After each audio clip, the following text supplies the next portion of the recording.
Welcome to English Avenue. Are you ready to improve your English, gain confidence, and transform your life? Whether you're just starting your journey or looking to take your skills to the next level, you've come to the right place. On this channel, we'll explore the best tips, practical advice, and fun ways to learn English that are easy to follow and effective. From grammar and vocabulary to listening and speaking, I'll be sharing lessons that help you speak English fluently and confidently. But it's more than just language learning here. This channel is about motivation, pushing past challenges, and believing in yourself. Together, we'll create a supportive community where we can all grow and improve, because learning a new language is a journey, and you're not alone. Hit that subscribe button, and let's unlock the world of English together. Your journey starts now. Chapter 1. The Beginning. I was 25 years old, living in a small town in Mexico. Every day, I worked as a receptionist at a local hotel. My job allowed me to interact with many international guests, and while I loved hearing their stories, I often felt a deep sense of frustration. They spoke English so effortlessly, and I wished I could join in their conversations. I dreamed of traveling the world, exploring new cultures, and connecting with people from different backgrounds. One evening, after a long day at work, I decided that enough was enough. I took out my notebook, a pen, and made a commitment. I would learn English. Chapter 2. Setting Goals. I sat down and wrote down my goals. I wanted to be able to introduce myself confidently, hold simple conversations, and eventually read English novels. To make these dreams a reality, I decided to dedicate at least 1 hour every day to studying English. I felt a mix of excitement and anxiety.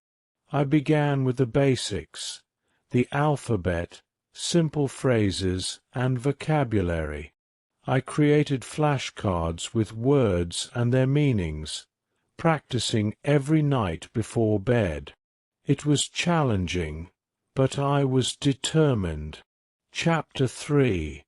Overcoming Challenges. The first few weeks were tough. I struggled with pronunciation and grammar rules that seemed complicated. Sometimes I felt overwhelmed and wondered if I was making any progress at all. I recall one particular day when a group of English-speaking tourists checked into the hotel. I could hear them laughing and enjoying each other's company, and it made me feel small. But then a friendly tourist noticed my frustration. He smiled and said, "Don't give up. Learning a language takes time, and everyone learns at their own pace." His words struck a chord with me and reignited my motivation to keep going. Chapter 4. Finding Resources. Determined to improve, I began exploring various resources. I discovered online videos and podcasts that catered to English learners. I listened to simple stories and repeated sentences out loud, practicing my pronunciation. One day, I stumbled upon a local language exchange group.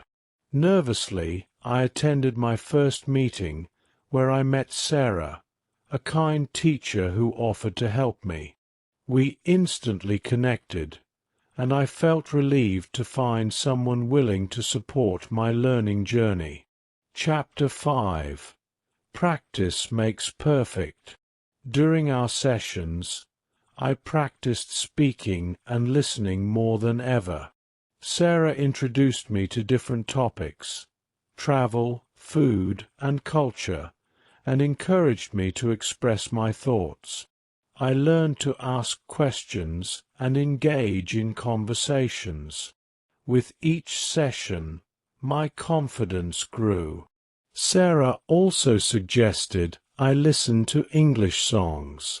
At first, I struggled with the lyrics, but soon I found myself singing along, which greatly improved my pronunciation and rhythm.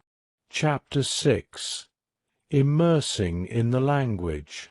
To immerse myself in the language further, I started watching English movies with subtitles. I chose romantic comedies and adventure films, enjoying the stories while picking up new vocabulary. After a few weeks, I began to understand dialogues without needing subtitles. It was a thrilling feeling. I also followed English-speaking influencers on social media. Watching their content gave me insights into everyday conversations and colloquialisms, making me feel more connected to the language. Chapter 7. The first test. After 6 months of hard work and dedication, I felt ready to test my skills in a real-world setting. I decided to apply for a position at a larger hotel that catered to international guests. I worked on my resume, ensuring it was polished and in English. I practiced answering common interview questions with Sarah until I felt confident. On the day of the interview, I was a bundle of nerves, but also excited. I reminded myself of how far I had come, and that this was just another step on my journey. Chapter 8. Facing fears. During the interview, I stumbled over a few words, and my heart raced. But I pushed through, sharing my passion for travel and my commitment to learning. I remember the interviewer smiling at me and complimenting my progress. That small gesture made all the difference. A few days later, I received the call. I got the job. It was a significant milestone in my journey, one I had dreamed about for so long. Chapter 9. Continuous learning. Starting my new job introduced me to even more English speakers. I seized every opportunity to practice. During breaks, I chatted with colleagues, asking them questions about their cultures and experiences.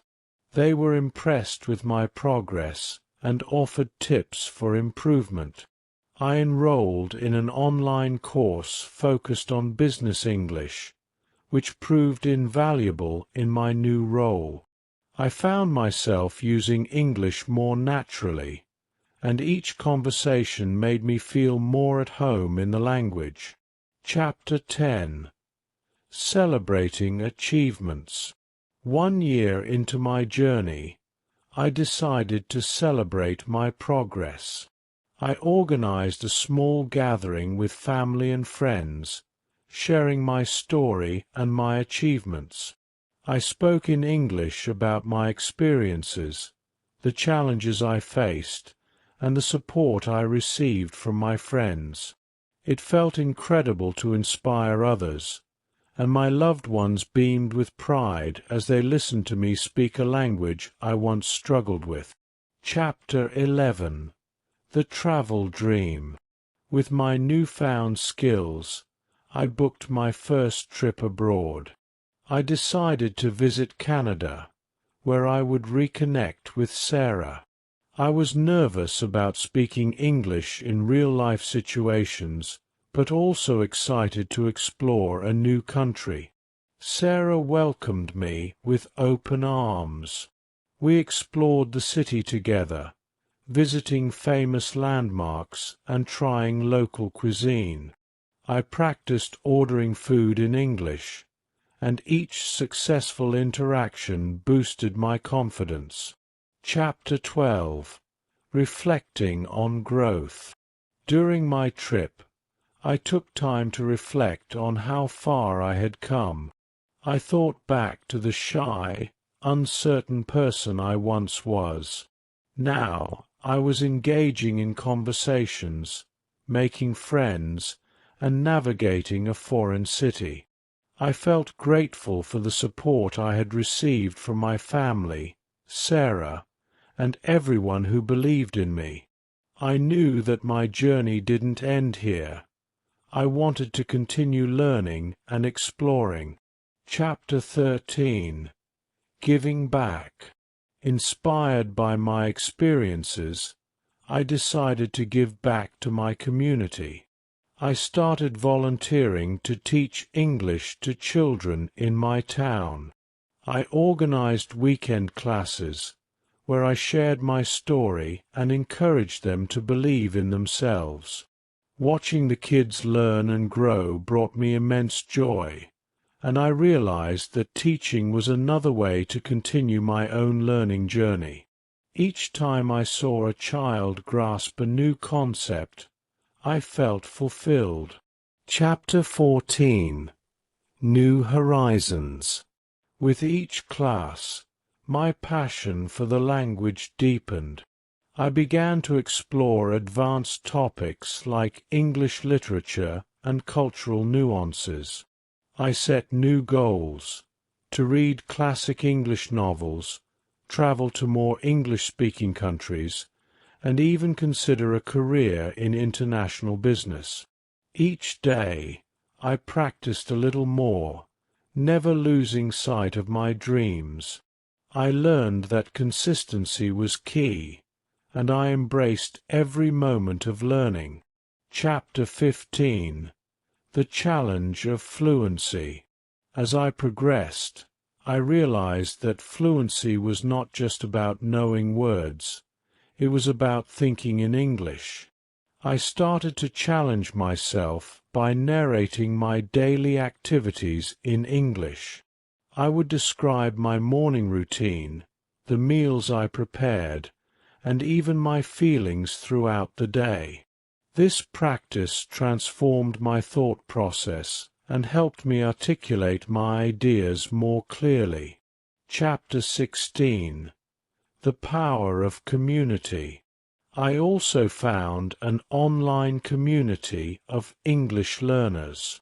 We exchanged tips, shared resources, and supported one another. I joined virtual book clubs where we discussed novels in English. The sense of camaraderie motivated me even more.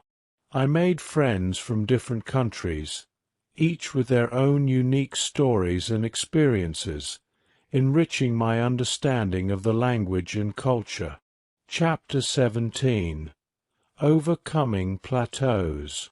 Despite my progress, there were times when I hit a plateau. My learning felt slow, and I grew frustrated. I remember one afternoon sitting on my bed, feeling defeated. But I recalled the encouragement I had received from the kind tourist and the supportive friends I had made. I took a deep breath and reminded myself that learning a language is a journey with ups and downs. I decided to change my approach, exploring new methods to reignite my passion. Chapter 18. Embracing Mistakes. I began to embrace my mistakes as learning opportunities. I practiced speaking English with friends without worrying about errors. I joined a local Toastmasters club to improve my public speaking skills. Each time I spoke in front of a group, my confidence grew. I learned to appreciate the process and understand that making mistakes was a natural part of learning. Chapter 19. The Call for Adventure. With my improved skills, I felt a call for adventure. I planned a trip to England to experience the culture firsthand. I was excited yet anxious about navigating the country on my own. I practiced common phrases I might need and familiarized myself with the local customs. When the day arrived, I packed my bags and boarded the plane, ready for a new chapter in my journey. Chapter 20. The adventure begins. In England, I explored bustling cities and quaint villages. I visited historical landmarks, tried traditional foods, and practiced speaking with locals. Each interaction was a chance to apply what I had learned. I faced challenges, like understanding different accents, but I remained determined. The experience taught me to adapt and be open-minded, essential skills for any traveler. Chapter 21. A New Passion. During my travels, I developed a passion for writing. I began to document my experiences in English, capturing my thoughts and feelings. Writing became a creative outlet, and I found joy in expressing myself through words. I started a blog to share my journey with others, inspiring fellow learners and connecting with readers worldwide. Chapter 22. A New Perspective in England. The first morning I woke up in England, the sunlight filtered through the thin curtains of my small hotel room in London. I felt a mixture of excitement and nervousness stirring in my chest. This was the beginning of my solo adventure, something I had been working towards for years. I took a deep breath, got ready, and headed downstairs for breakfast. The hotel had a cozy little cafe on the ground floor, where I found a table near the window. As I sat down, I noticed the hustle and bustle outside, people walking briskly, the red double-decker buses passing by, and the subtle murmur of morning conversations. The waitress, a middle-aged woman with a warm smile, came to take my order. "Good morning. What can I get for you?" she asked in a delightful British accent. I hesitated for a second, but quickly reminded myself that I was here to practice. "I'll have a traditional English breakfast, please," I said, smiling back. "Lovely choice. Would you like tea or coffee with that?" "Tea, please," I replied confidently, happy with the small success of speaking naturally. She left, and I glanced out the window, taking in the beauty of the city. As I waited for my food, I pulled out my notebook, the same one I had used when I first started learning English. I had filled it with notes over the years, vocabulary, grammar rules, expressions I found difficult to pronounce. I smiled at the pages, remembering the long nights I had spent scribbling in them. Today I was far from that beginner version of myself, and yet I knew there was still so much to learn. When my breakfast arrived, I took my time to savor every bite. The crispy bacon, soft eggs, grilled tomatoes, and black pudding, all paired with a cup of warm tea. As I ate, I overheard conversations around me.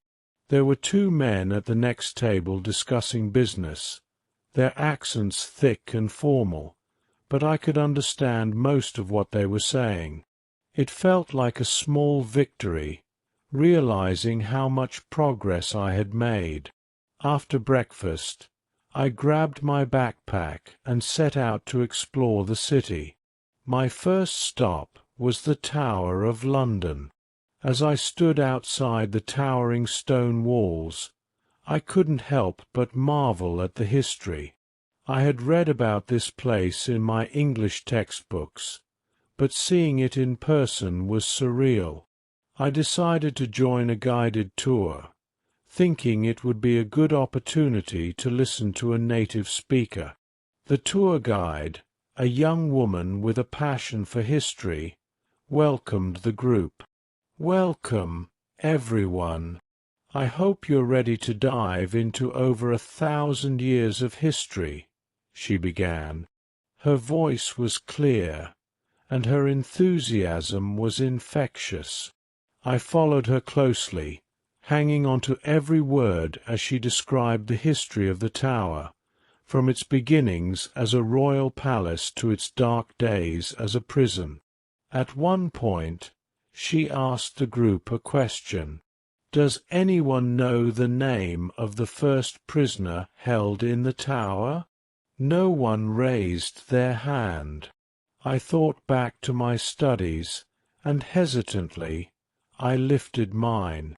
"Yes," she said, pointing at me. "Ranulph Flambard," I answered, feeling a bit nervous. She smiled. "Correct. Ranulph Flambard, the Bishop of Durham, was indeed the first prisoner here. Well done." I couldn't help but beam with pride. It was a small moment, but it felt huge to me. Being able to contribute in a conversation like that, surrounded by English speakers, was something I had only dreamed of when I first started learning. As the tour continued, I found myself lost in thought. The city around me buzzed with life, and yet I felt deeply connected to the moment. My journey with English had brought me here, to a place where I could comfortably converse, explore, and truly enjoy another culture. It was a reminder of how much could change with time, effort, and persistence. Chapter 23. Deepening Friendships. Later that evening, I decided to meet up with Sarah. She had moved to the UK a few years ago and was now living in a quaint village just outside of London. We had kept in touch regularly, but I hadn't seen her in person since I had left Mexico. As I took the train to her village, I felt a rush of excitement. Sarah had been such a pivotal part of my English learning journey, and I couldn't wait to tell her all about my adventures so far. When I arrived at the station, Sarah was waiting for me, waving with a big smile on her face. She looked just as I remembered, warm and friendly, with a hint of curiosity in her eyes. "Bienvenida," she called out, mixing a bit of Spanish with her English greeting. I laughed and ran over to hug her. "It's so good to see you again," I said, feeling a sense of comfort in her presence. We spent the rest of the evening catching up at a cozy pub near her house. Over plates of fish and chips, we talked about everything: my travels, her life in the UK, and our shared memories from our language exchange days. "You've come so far," Sarah said at one point, her eyes shining with pride. "I knew from the moment we met that you had the drive to master English, but seeing you now, living your dream, it's truly inspiring." Her words warmed my heart. I couldn't have reached this point without her guidance and support, and I made sure to tell her that. We spent hours reminiscing about the past, laughing about my early struggles with pronunciation, and celebrating the progress I had made. The night felt magical, like a full-circle moment. Here I was, speaking English fluently with someone who had been there at the very beginning of my journey. It was a testament to the power of perseverance and the importance of having a strong support system. Chapter 24. New challenges in a foreign land. The next few days in England were filled with new experiences and, of course, new challenges. One morning, I decided to visit a local farmer's market. It was a charming place, full of stalls selling fresh produce, baked goods, and handmade crafts. As I walked through the bustling aisles, I overheard vendors chatting with customers, their accents ranging from the soft lilt of the countryside to the sharper tones of the city.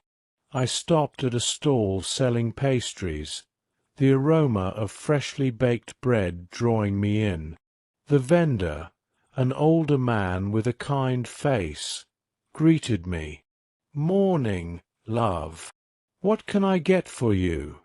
he asked in a thick accent that was slightly harder to understand. I hesitated for a moment, trying to process his words. My brain scrambled to adapt to the unfamiliar sounds, but I managed to smile and point to a croissant. "I'll take one of these, please," I said, handing over a few coins. He nodded and handed me the pastry. "Lovely choice. Enjoy your day." As I walked away, I couldn't help but laugh at myself. Even after all my progress, there were still moments like this, moments where the language barrier felt daunting. But I reminded myself that this was part of the journey. Every conversation, every new accent, was an opportunity to grow and learn. Chapter 25. New Friends, New Perspectives. After a week in London, I felt more comfortable navigating the city. The mornings had become a ritual, a strong cup of tea, followed by a walk through the streets of the bustling metropolis. Every corner seemed to have a history, a story waiting to be told. But while I enjoyed my solo explorations, I missed the kind of deep conversations and friendships that made travel truly meaningful. I had always believed that part of learning a new language was connecting with people, understanding their culture through their eyes. One afternoon, I decided to take a break from sightseeing and join a language exchange group. It was hosted at a small cafe in Shoreditch, a trendy area filled with street art, vintage shops, and a quirky vibe. As I walked in, I immediately felt the warmth of the space. People were chatting, laughing, exchanging stories, and learning from one another. I smiled, feeling that familiar excitement of being surrounded by others who shared my passion for language. A woman with short, curly hair came up to me, smiling brightly. "Hi, you must be new. I'm Emily, one of the organizers. Are you here to practice English?" I nodded. "Yes, I'm here to practice English, but I'd love to meet others who are learning as well." "Fantastic," she said, guiding me to a table where a small group was seated. "We've got people from all over the world. I'm sure you'll fit right in." I took a seat and introduced myself to the group. There was Lisa, a fashion student from Italy, Karim, a software engineer from Egypt, and Maria, an aspiring chef from Spain. As we started talking, I could feel my confidence growing with each word. The conversation flowed easily, and before long we were laughing and sharing stories about our respective cultures. "So, what brought you to England?" Lisa asked, sipping her coffee. I paused for a moment, thinking about how far I had come. I've always dreamed of travelling and improving my English. But more than that, I wanted to challenge myself, to see if I could really thrive in a place so different from home. Karim nodded. That's brave. It's not easy to step out of your comfort zone like that. I agree, Maria added. I moved to London for the culinary scene, but I struggled so much at first. It's not just about the language. It's everything. The culture, the way people think, even the smallest things like grocery shopping feel different. As they shared their experiences, I realized how universal our struggles were. We were all facing similar challenges, learning not just a language but a way of life. And yet, here we were, sitting together, overcoming those hurdles one step at a time. Later that evening, as we said our goodbyes, Lisa turned to me with a smile. We're having a dinner party at my place this weekend. You should come. It'll be a mix of cultures, food, and lots of fun. I hesitated for a second, unsure if I was ready for such an intimate gathering. But then I remembered why I was here, to connect, to grow, and to experience life fully. I'd love to, I said, smiling back. Chapter 26. A Cultural Feast. That Saturday, I arrived at Lisa's flat, holding a bottle of wine as a small gift. Her place was exactly how I imagined it would be, bright, colourful, and full of life. The living room was filled with people chatting in different languages, a mix of accents blending together into a harmonious hum. It felt like a true international gathering, a melting pot of cultures. Welcome. Lisa greeted me at the door, taking the wine. You're just in time. The food's almost ready, and we're about to start the feast. She led me to the kitchen, where Maria and Karim were already preparing dishes from their home countries. The smell of spices filled the air, paprika, saffron, garlic, and it made my stomach rumble in anticipation.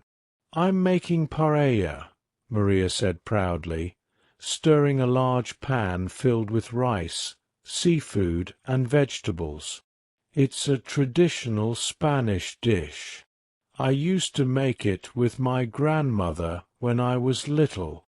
And I've got some falafel and hummus, Karim added, pointing to the table where several plates of Middle Eastern food were laid out. It's a simple dish, but it reminds me of home. Lisa was preparing a pasta dish, her Italian roots evident in the fresh ingredients she was using: basil, tomatoes, olive oil, and parmesan. As we cooked together, I felt an overwhelming sense of connection. Each dish told a story, not just of the ingredients, but of the people who made them.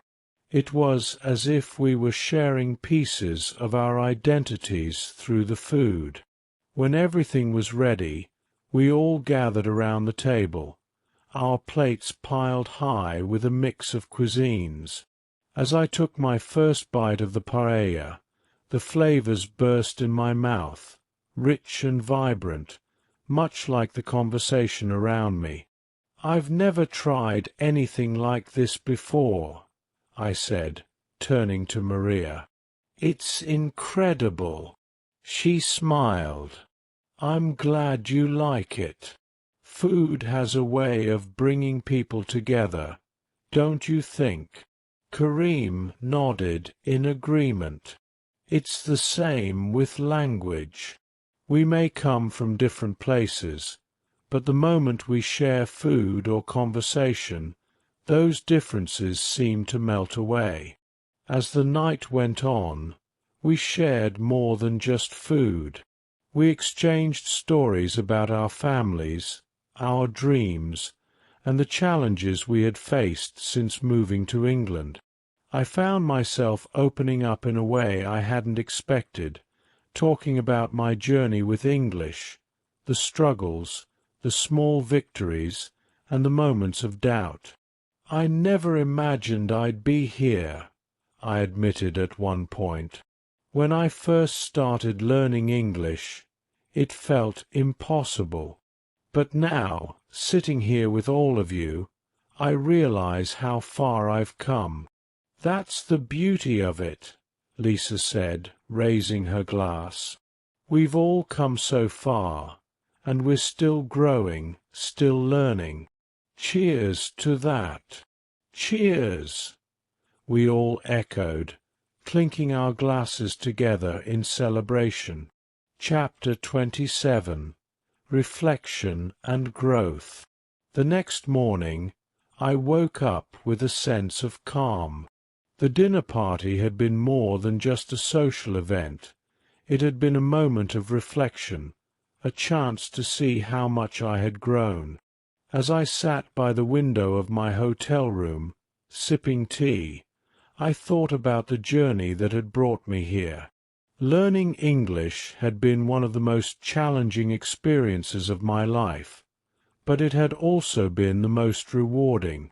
It wasn't just about mastering a language. It was about understanding different perspectives, building connections, and embracing the unknown. And though I still had much to learn, I felt confident that I could continue growing, no matter where the journey took me next. I grabbed my notebook again, the one that had been with me through every step of this process. Flipping to a fresh page, I started writing. This is only the beginning. Every challenge, every setback, has brought me closer to where I am now. I may not know what the future holds, but I'm ready for it. And as I continue this adventure, I will always remember the power of language, the way it brings us together, the way it helps us understand ourselves and the world around us. As I wrote, I felt a deep sense of gratitude for everyone who had been part of my journey. Sarah, my language partners, my new friends in England. They had all played a role in shaping who I was, and I knew that the connections I had made would stay with me forever. Chapter 28. Embracing the Journey. With so much progress made, the journey toward mastering English had shifted in unexpected ways.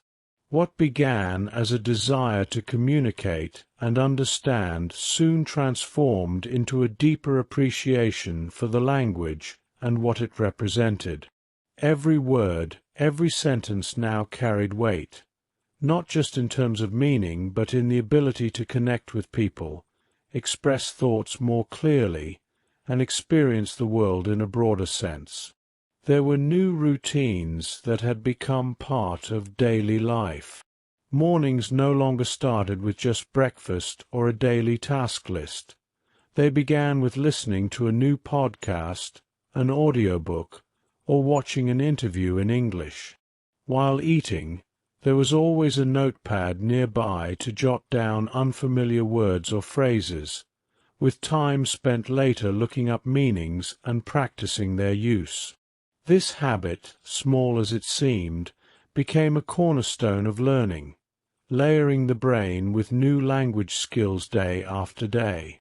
Then came a realization. Learning English was not just about memorizing rules or expanding vocabulary. It was about immersion, about living in the language. Instead of translating thoughts from the native tongue into English, the thought process began to occur directly in English. It was a subtle but powerful shift that allowed for greater spontaneity in conversations, quicker responses, and deeper engagement in discussions. This realization sparked a decision to dive even deeper into the language through cultural experiences. English wasn't just a tool for communication. It was a gateway to understanding the histories, cultures, and perspectives of people around the world. There was a deep dive into English literature, from classic novels to modern fiction, each book offering a new way of thinking, a different lens through which to view life. From Jane Austen's romantic portrayals of 19th-century England to the thrilling mysteries of Agatha Christie, every book was a journey within itself, broadening horizons and enhancing understanding.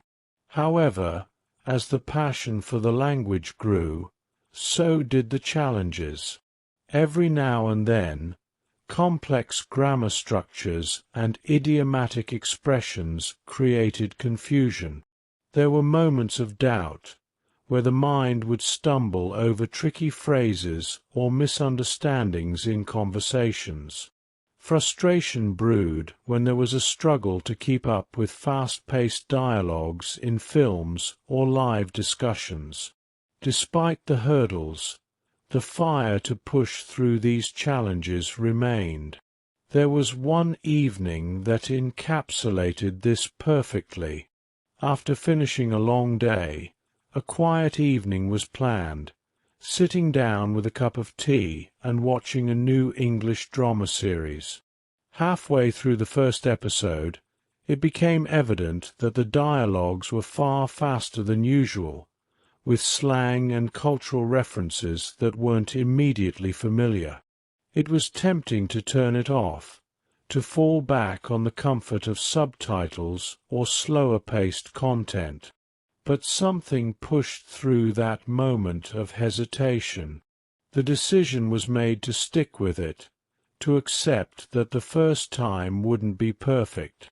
Slowly, scene by scene, the meaning behind the rapid dialogue started to unfold. Words that were unclear at first started to make sense within context, and by the end of the episode, there was a deep sense of achievement. Learning to embrace these challenges became the key to continued growth. Instead of focusing solely on what wasn't understood, there was now an appreciation for every small victory, whether it was catching the meaning of a difficult phrase or successfully engaging in a tricky conversation. Each hurdle was no longer a setback, but a learning moment, a chance to refine skills and push forward. With this new mindset came even greater goals. The dream of not just learning the language, but using it to make a difference in the world began to take shape. It wasn't enough to simply understand or communicate anymore. There was a desire to use English as a bridge, to connect people, share ideas, and inspire others who were on their own journeys of self-improvement. That's when the idea of starting a YouTube channel was born. The idea had been floating around for a while, a platform to share this journey, to teach others what had been learned, and to create a space where people could gather to improve together. But it took time to gather the courage to turn that idea into reality.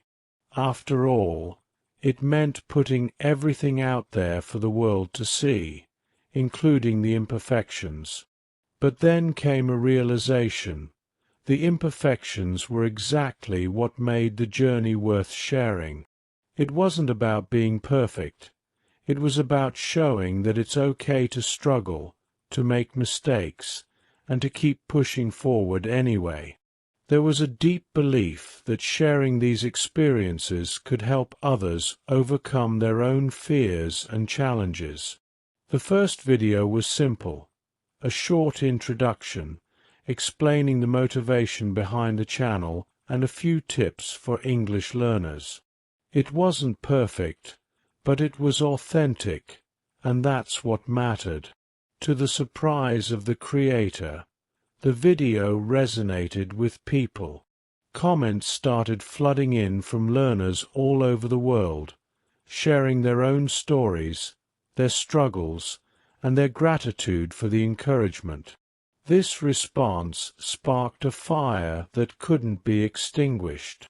Weekly videos became a staple, each one focused on different aspects of learning English.